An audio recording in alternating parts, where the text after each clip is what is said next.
Your research should move at the speed of your hypothesis, not the speed of your code. I'm Dayana Delgado, a translational scientist at Tempus AI, and this is Lens in Focus.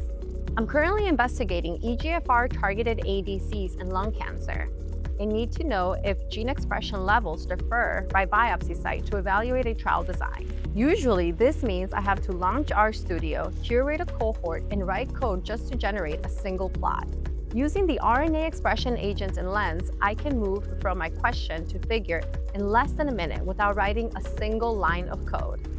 What used to take 1 to 2 hours to start up my environment and execute the logic is now a near instant result, built on established best practices. My questions are no longer time-boxed or require prioritization. For those who don't code, this is game-changing. It unlocks insights that were previously unattainable. For a coder like me, the agent speeds up the startup of every analysis with executable R code that I can directly access and edit in my private Lens workspace. I'm not just generating plots and summary tables, I'm moving from database tables to publication-ready insights instantly, and that's Lens in Focus.